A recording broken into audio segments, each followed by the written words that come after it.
નમસ્કાર મિત્રો, સ્વાગત છે તમારું અમારી સ્કાય સ્કિલ ટેક યુટ્યુબ ચેનલની અંદર. મિત્રો, આપણે આગળના વિડીયોની અંદર પાવર પોઈન્ટના ડિઝાઇન મેનુ વિશે શીખી ગયા છીએ.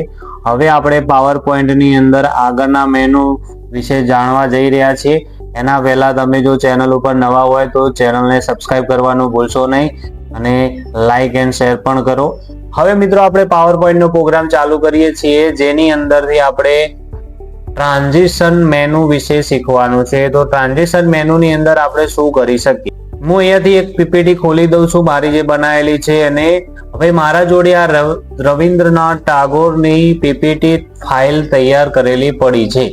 આની અંદર મારે ટ્રાન્ઝિશન ઇફેક્ટ્સ આપવી હોય તો કઈ રીતે આપી શકાય, કેવી કેવી ઇફેક્ટ્સ આવે, શું ટાઈમિંગ આવે, કઈ રીતે તમે સાઉન્ડ એડ કરી શકો, કેટલા ટાઈમ પછી તમે આને ચેન્જ કરી શકો, એના માટે મારી સાથે જોડાયેલા રહો.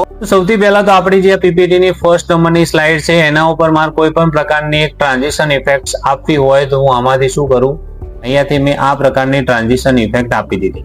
અહીંયા તમને અલગ અલગ પ્રકારની ટ્રાન્ઝિશન ઇફેક્ટ જોવા મળશે. તમે જે પ્રકારની ટ્રાન્ઝિશન ઇફેક્ટ જોવા એપ્લાય કરવા માંગતા હોય એ પ્રકારની તમને અહીંયા ટ્રાન્ઝિશન ઇફેક્ટ જોવા મળશે.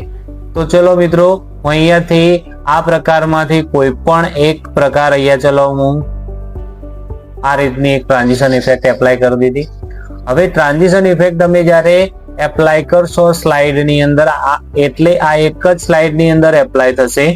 હવે આની અંદર બધામાં એપ્લાય કરવું તો તમને અહીંયા apply to all know option આપેલો છે, પણ આપણે બધી સ્લાઇડની અંદર અલગ અલગ એપ્લાય કરવી હોય ટ્રાન્ઝિશન ઇફેક્ટ તો એપ્લાય કરી શકીએ છીએ. મેં એ ડ્રોપની ટ્રાન્ઝિશન ઇફેક્ટ એપ્લાય કરી છે. હવે આ જે ટ્રાન્ઝિશન મેનુ આપેલું છે એની અંદર તમને અહીંયા એક સાઉન્ડ નો ઓપ્શન આપેલો છે, જેની અંદર તમે અહીંયાથી અલગ અલગ સાઉન્ડ ચેન્જ કરી શકો છો. મેં અહીંયા કેમેરાનો સાઉન્ડ સિલેક્ટ કર્યો. એના પછી ડ્યુરેશન, મતલબ કે આ સ્લાઇડને કેટલા ટાઈમ સુધી, મતલબ અહીંયા જો 2 નો ટાઈમ આપેલો છે, હું અહીંયાથી 5 સેકન્ડ જેટલો ટાઈમ લઈ લઉં તો 5 સેકન્ડ સુધી આ ટ્રાન્ઝિશન ઇફેક્ટ જોવા મળશે. ચલો, આટલું આપણે એપ્લાય કર્યું છે. પ્રિવ્યુ કરવું હોય, ચેક કરવું હોય તો શું કરીશું, તો પ્રિવ્યુ ઓપ્શન ઉપર આપણે ક્લિક કરીશું એટલે તમને જો સાઉન્ડ સંભળાયો કેમેરાનો, અને આ રીતે 5 સેકન્ડ સુધી તમે અહીંયા જોઈ શકો છો. હવે આ એક નંબરની સ્લાઇડ ઉપર આપી, બીજા નંબરની સ્લાઇડ ઉપર આપણે કોઈ બીજી ઇફેક્ટ્સ આપીએ છીએ. ચલો, મેં આ ઇફેક્ટ્સ આપી દીધી. હવે આની અંદર શું થશે, તો આની અંદર પણ સેમ ટુ સેમ તમારે અલગ સાઉન્ડ સેટ કરવું હોય તો તમે અહીંયાથી અલગ સાઉન્ડ સેટ કરી શકો છો. એની ટાઈમ ડ્યુરેશન તમે અહીંયાથી વધારી શકો છો. મેં આની 4 સેકન્ડ નો ટાઈમ કરી દીધો.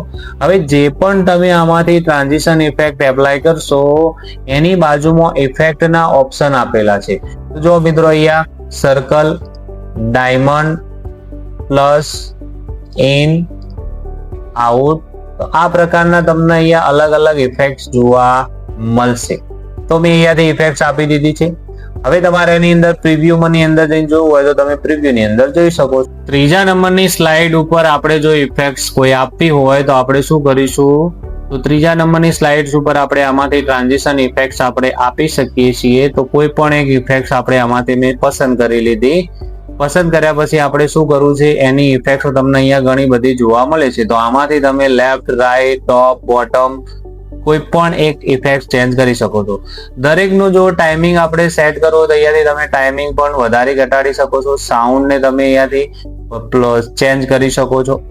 હવે જ્યારે આપણે આની સ્લાઇડ શો કરીશું તો ચલો હું F5 દબાવું એટલે સ્લાઇડ શો શરૂ થઈ જશે.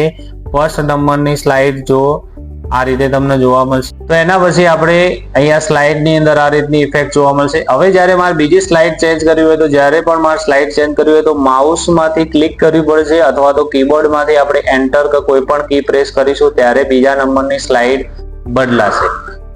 તો આ રીતની તમને ઇફેક્ટ પ્લસ સાઉન્ડ જોવા મળશે. હવે આપણે નોર્મલ કરવું હોય તો એસ્કેપ બટન દબાવશું, જેનાથી એ નોર્મલ વ્યૂ ની અંદર જોવા મળશે. હવે આપણે આની અંદર જે માઉસ વડે ક્લિક કરી ત્યારે બીજા નંબરની સ્લાઇડ ચેન્જ થતી હતી, એની જગ્યાએ આપણે એની અંદર ટાઈમિંગ સેટ કરી દઈએ તો ઓટોમેટિક એટલા ટાઈમ પછી જે તે સ્લાઇડ હશે ચેન્જ થઈ જશે. જેમ કે અહીંયા તમને બાજુમાં આપેલું છે ઓન ક્લિક, એની જગ્યાએ અહીંયા આફ્ટર ઉપર ક્લિક કરીશું. અહીંયાથી જેટલો ટાઈમ તમે સેટ કરવા માંગો છો તો એટલો ટાઈમ અહીંયાથી આપણે સેટ કરી દઈએ. મેં 5 સેકન્ડ સેટ કરી, બીજાની અંદર હું કોઈક ટાઈમ સેટ કરી દો, એમાં પણ 5-6 સેકન્ડનો ટાઈમ સેટ કર્યો. ત્રીજા નંબરની સ્લાઇડની અંદર પણ આપણે ટાઈમિંગ સેટ કર્યો.